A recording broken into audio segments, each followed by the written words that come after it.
Good morning everyone. This is Kamikawa Kaolin.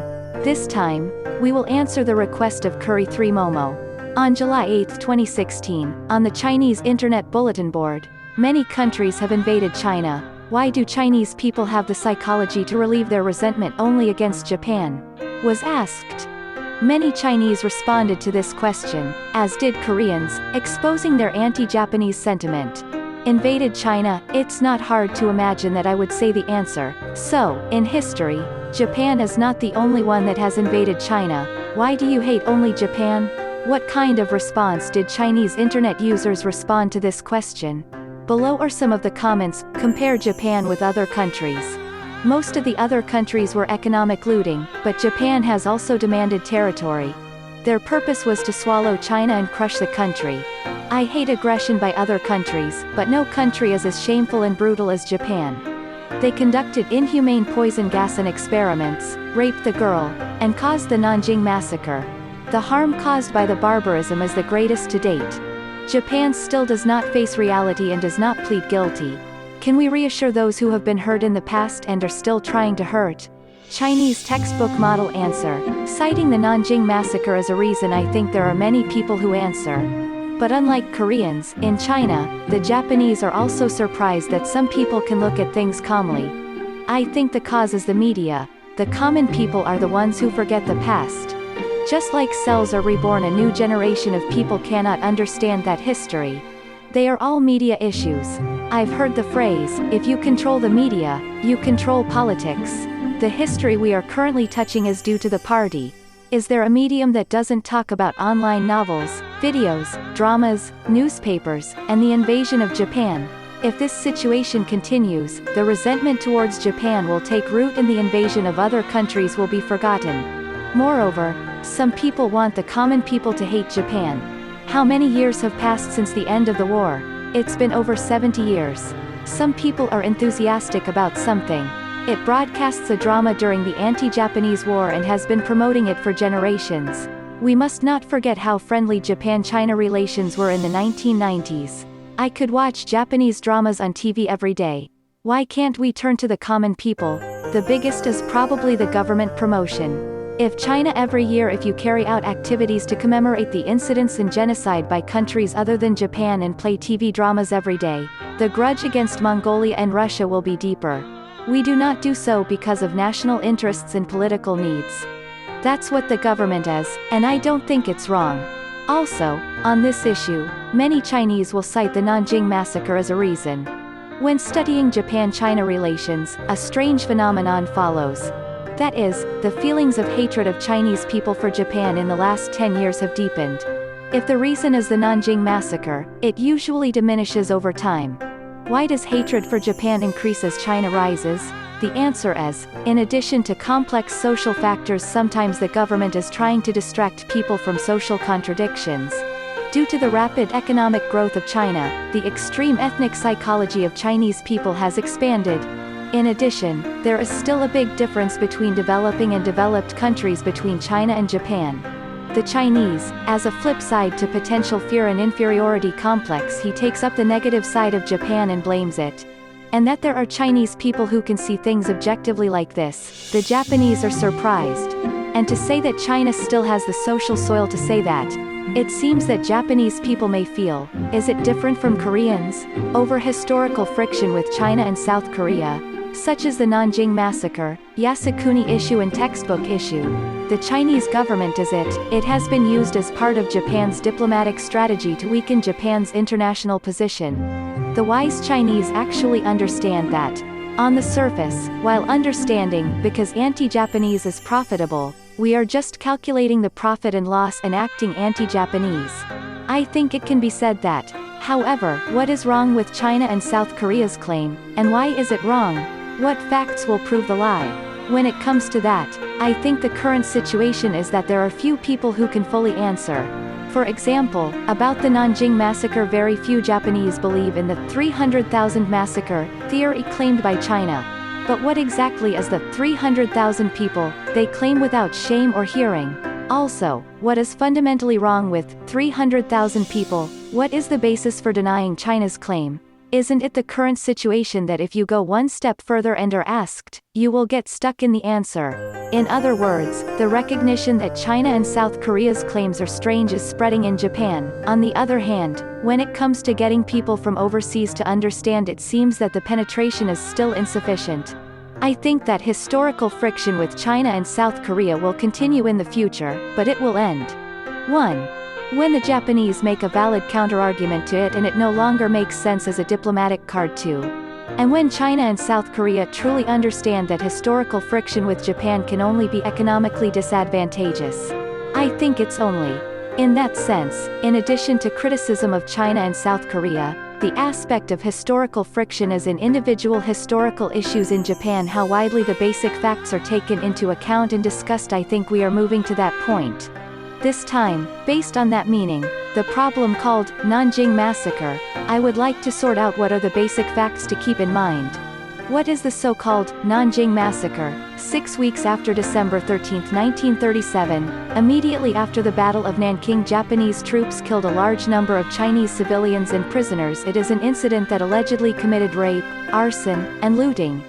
After the Chinese government made the official view of the 300,000 massacre, about this case, Japanese invaders burned homes everywhere, killed, raped, looted, and did everything wrong.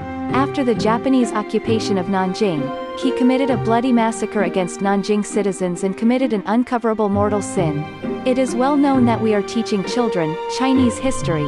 Not only that, China has taken advantage of numerous historical memorials and places such as the United Nations. We are also working to disseminate the 300,000 massacre to the outside world. Of course, China's 300,000 massacre theory, as it is a claim that even the Tokyo Tribunal did not admit. I think it can be said that there are almost no Japanese researchers who support this. Nevertheless, for example, some history textbooks for high school students in Japan, there are still some that introduce the 300,000 massacre theory. Also, in Mao, by Yung Chang, who became a world bestseller, about Nanjing Massacre, estimated nearly 300,000 Chinese civilians and prisoners of war were slaughtered by Japanese troops. There is a description that swallows the official view of China. In this way, the 300,000 massacre theory is still, it continues to take root both inside and outside Japan. At this rate, the Nanjing Massacre, claimed by China, it is very feared that it will spread all over the world as an established fact. First, I would like to consider the grounds for the 300,000 massacre, claimed by China. China's beginning to claim the 300,000 massacre is grounded in post-war war trials. Nanjing District Prosecutor's Office Prosecutors Crimes Investigation Report, submitted to the Tokyo Tribunal. Hereafter, the Enemy Crime Investigation Report. In the document, the number of murderers is 340,000, and as evidence to support it, Chinese testimony on 5 mass slaughter, a burial record by 2 charities, was written. However, in the first place, the number of murderers by witness testimony at the slaughter scene, the calculation method of simply adding the number of burials of the corpse after that and calculating the total number of victims, as there is no choice but to be a scam. Even more problematic is the content of these evidences. First, all 5 Chinese testimonies were collected 8 years after the incident. In the first place, the ability of evidence is extremely doubtful. Moreover, the content is extremely unreasonable and has not been cross-examined in court. For example, a person named Liu revived, saying that he had witnessed the massacre of 57,418 people. The Japanese army tied up 57,418 refugees and soldiers with wire ropes on the night of December 16. After driving to Shimonoseki Waraji Gorge and strafing with a machine gun, if you mess up with a bayonet, stab it, and finally add oil, ignite and bake. I threw all the remaining human bones into the Yangtze River. Nanjing Massacre Documents Volume 1. If this person had appeared in court and was cross-examined, how could we count 57,000 corpses in the dark night? Must have been difficult to answer. It can be said that it is a completely unreliable horror story. I went to the Tokyo Tribunal again. There were Chinese witnesses who testified that they had witnessed the slaughter scene here and there. Judge Pearl. This witness looks a bit strange to the officer. The Japanese took him to various places and showed his various bad deeds. He seemed to like him so much that he forgave him without hurting him. I am asking a bitter question.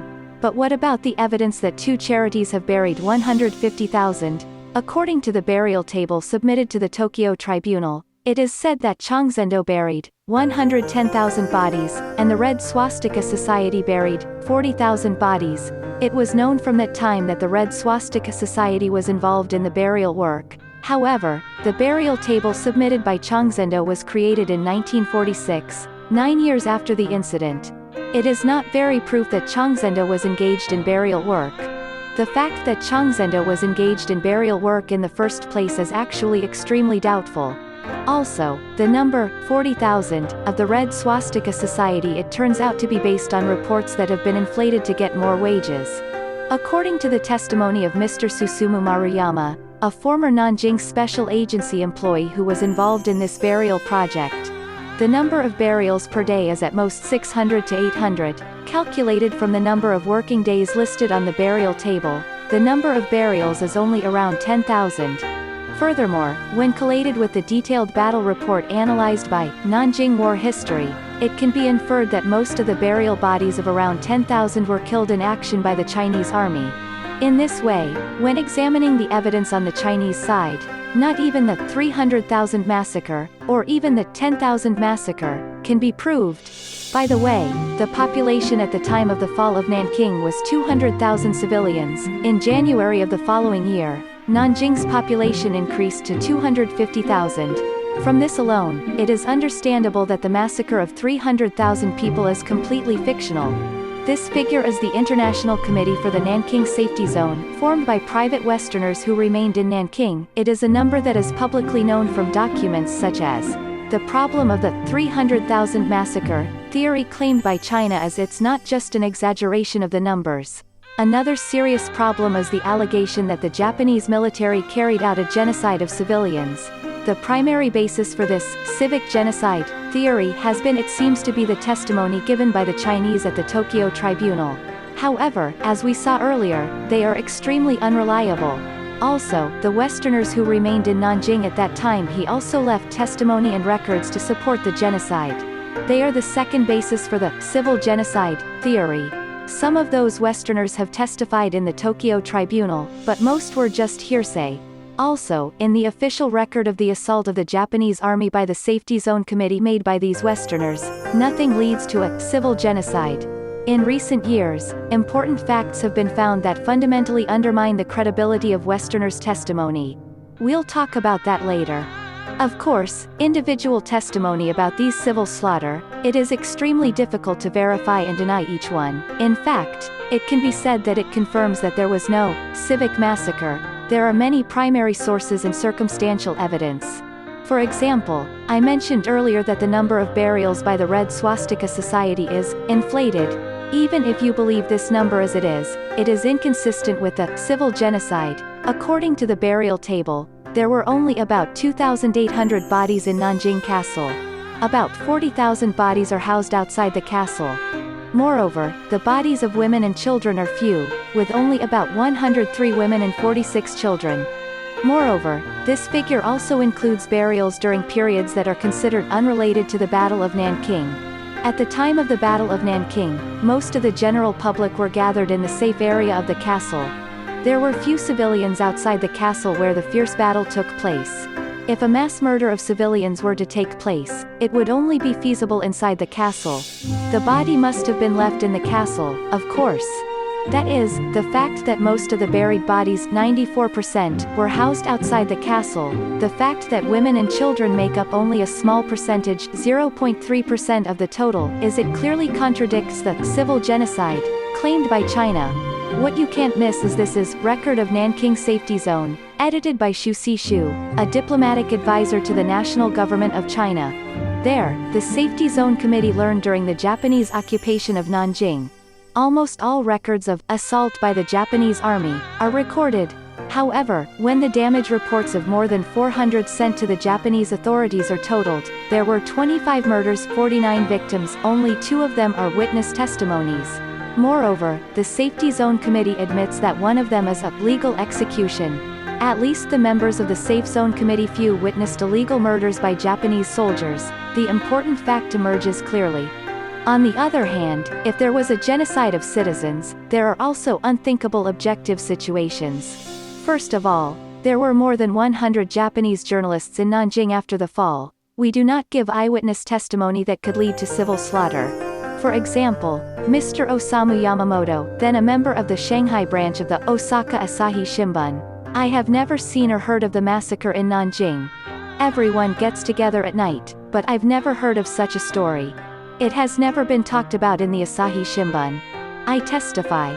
Kenichi Era, interview book Nanjing Incident. In the occupied Nanjing, there were restrictions on coverage and coverage of soldiers. Journalists were free to walk around the castle. Most of them have never seen a genocide, even after the war. The fact that we testify is extremely important. Also, the photos and videos left by those journalists, for example, a news photo called Peace Revived Nanjing, featured by the Asahi Shimbun at that time. Rather, a peaceful scene that tells the restoration of order in Nanjing is recorded. Of course, it can be argued that such records do not directly deny the genocide. The civil genocide is a serious circumstantial evidence that is fundamentally inconsistent.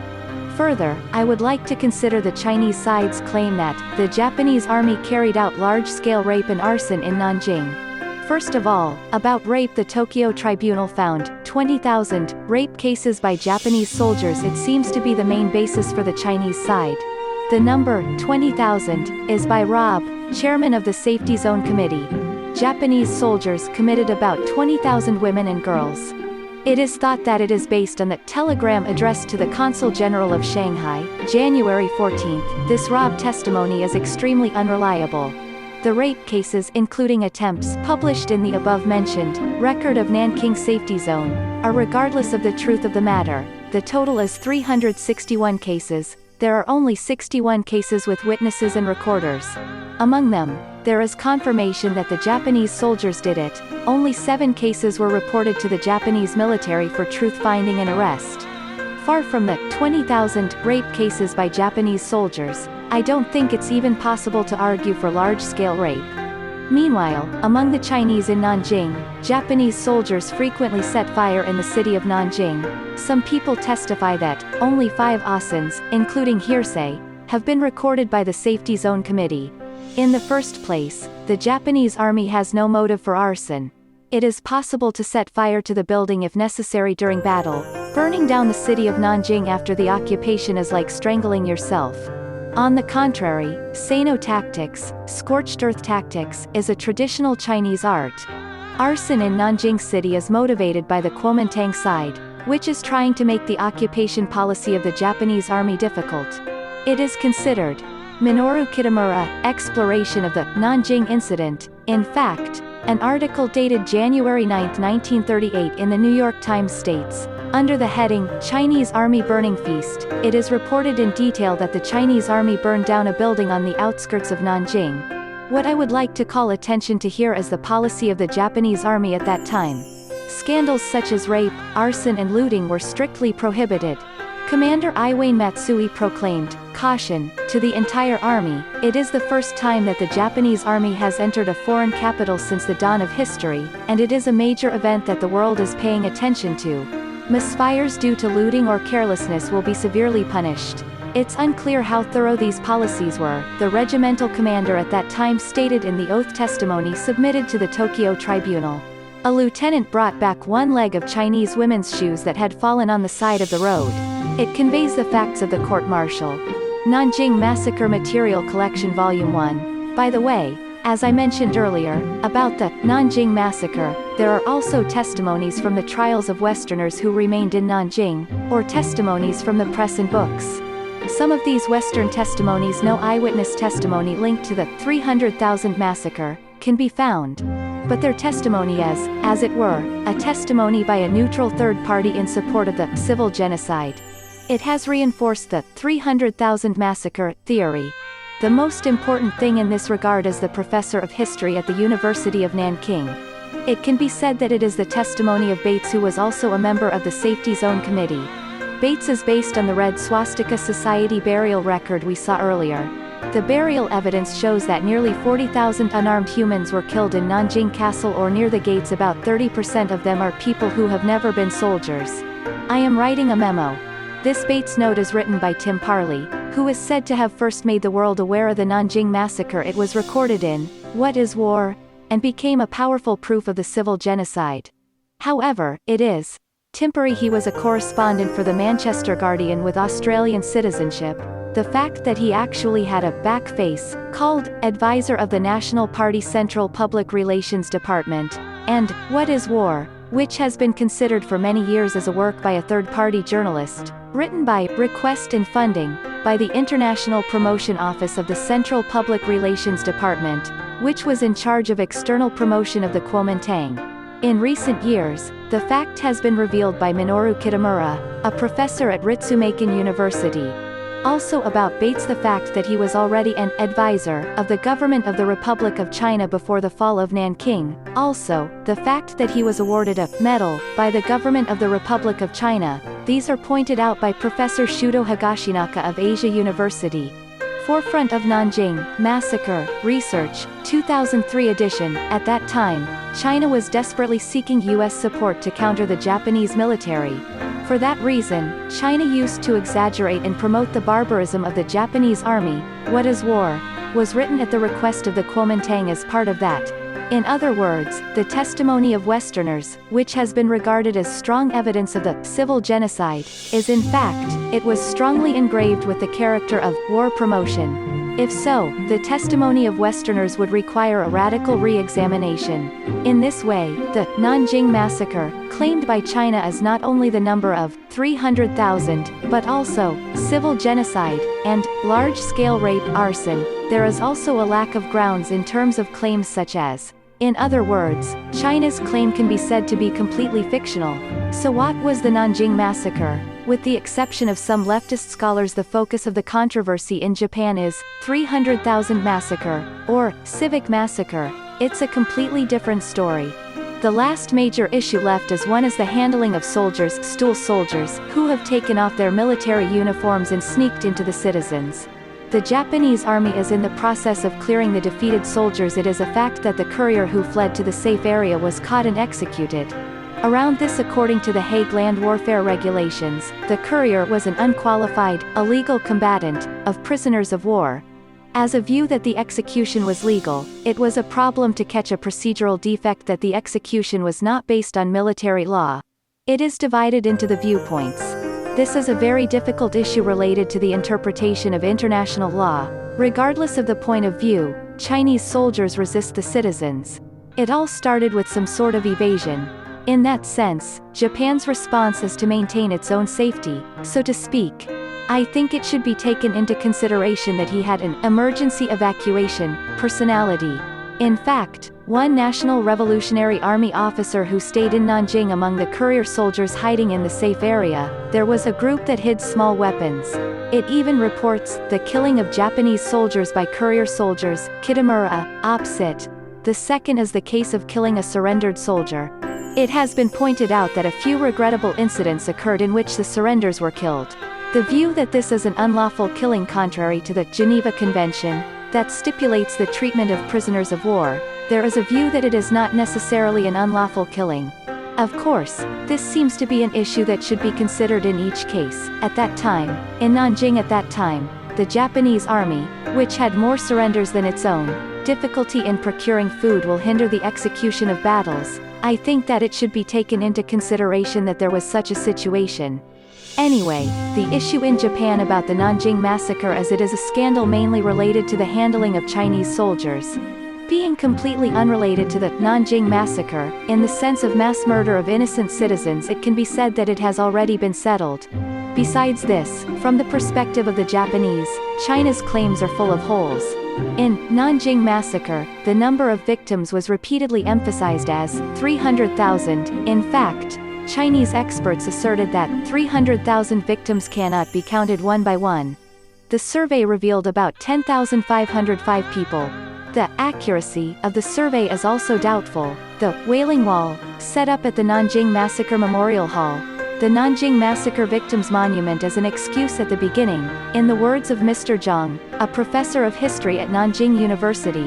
However, the family register system in China was very incomplete at that time. It is impossible to put all the victims on the list. In other words, I assert that I searched for and investigated almost all the survivors at that time. Even so, only 1/30 of the name, 300,000, came out. In other words, he proves and declares his lie. So where did the number 300,000 come from? The vacant mouth is not closed. From the perspective of the Japanese, the claims of China and South Korea are childish, full of holes, full of lies. I can only feel it. Continue to next time.